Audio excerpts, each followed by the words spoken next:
Hello বন্ধুরা, শম্পা বিশ্বাস live চ্যানেলে তোমাদের সকলকে স্বাগত জানাই। দেখো আমি রান্না বসিয়ে দিয়েছি। আজকে বানাবো মটরশুঁটি গাজর দিয়ে একটা চিকেনের দুর্দান্ত রেসিপি। তোমরা ভিডিওটা প্রথম থেকে শেষ পর্যন্ত দেখো। দেখো আলুগুলো ভালো করে কেটে নিয়ে ধুয়ে নিয়ে আলুগুলো একটু ভেজে নিচ্ছি। তার মধ্যে একটু নুন দিয়ে দিলাম, একটু হলুদ গুঁড়ো দিলাম। তোমরা আলুটা ভালো করে ভেজে নেবে। তোমরা এই শীতে কে কে মটরশুঁটি গাজর দিয়ে চিকেন বানিয়ে খেয়েছো কমেন্ট করো, আর যারা খাওনি তারা একবার এইভাবে বানিয়ে খেয়ে দেখো। দেখো তেজপাতা, শুকনো লঙ্কা, একটু গোটা গরম মশলা দিয়েছি, তার মধ্যে পেঁয়াজ দিয়েছি। পেঁয়াজটা একটু ভাজার পরে আদা রসুনটা দিয়েছি।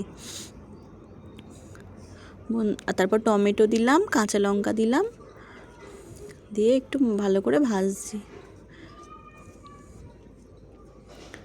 বন্ধুরা, আমার চ্যানেলের ভিডিও ভালো লাগলে তোমরা like, comment, share and subscribe করতে কিন্তু ভুলো না, পাশে থেকো। দেখো এবার ম্যারিনেট করা চিকেনটা দিয়ে দিলাম। চিকেনের মধ্যে একটু নুন, হলুদ গুঁড়ো, লঙ্কার গুঁড়ো আর একটু সাদা তেল মাখিয়ে রেখেছিলাম আধ ঘন্টার মতো। এই চিকেনটা দিয়ে দিলাম কড়াতে। এবার ভালো করে মাংসটা কষাতে হবে। মাংস যত কষাবে বন্ধুরা তত মাংসর বেশি টেস্ট হবে। তো এইভাবে কষিয়ে কষিয়ে রান্না করছি। দেখো আমাদের কিন্তু মানে যখনই চিকেন আনা হয় লেগ পিস আনতেই হবে আমার মেয়ের জন্য।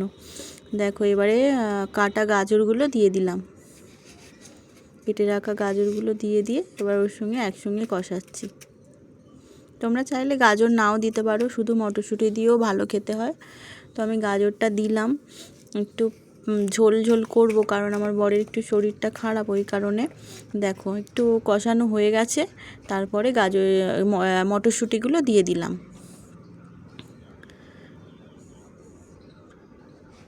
কড়াতে ধরে ধরে গেলে একটু করে জল দিয়ে কষাবে। দেখো এর মধ্যে একটু জিরে গুঁড়ো দিয়ে দিলাম। তোমরা চাইলে ধনে গুঁড়োও দিতে পারো, তো আমি ধনে গুঁড়ো নেই, জিরে গুঁড়ো দিলাম। দিয়ে মাংসটা ভালো করে কষাতে হবে। বা দেখো এর মধ্যে একটু জল, ওতে কষানোর পরে জল দিয়ে দিয়েছি। জল দেওয়ার পরে একটু কাসুরি মেথি দিয়ে দিলাম। ভালো করে হাতে করে একটু করে নিয়ে দিয়ে দিলাম। দেখো মাংসটা ফুটে গিয়ে সিদ্ধ হয়ে গেছে।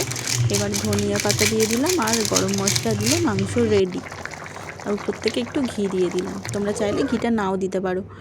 দেখো একটু পাতলা ঝোল করেছি, তো খুব সুন্দর সেন্ট বেরোচ্ছিলো, খুব সুন্দর খেতে হয়েছে। দেখো আমি মেয়েকে ভাত দিয়ে দিয়েছি, মেয়ে খেতে বসে গেছে। খুব গরম, ধোঁয়া ওঠা ভাত, ধোঁয়া ওঠা তরকারি। বন্ধুরা, তোমরা কিন্তু বাড়িতে একবার এই রেসিপিটা ট্রাই করো, আর ভালো লাগলে কমেন্ট করো, আর পাশে থেকো, চ্যানেলটা সাবস্ক্রাইব করো। দেখা হচ্ছে পরের ভিডিওতে। টাটা বন্ধু।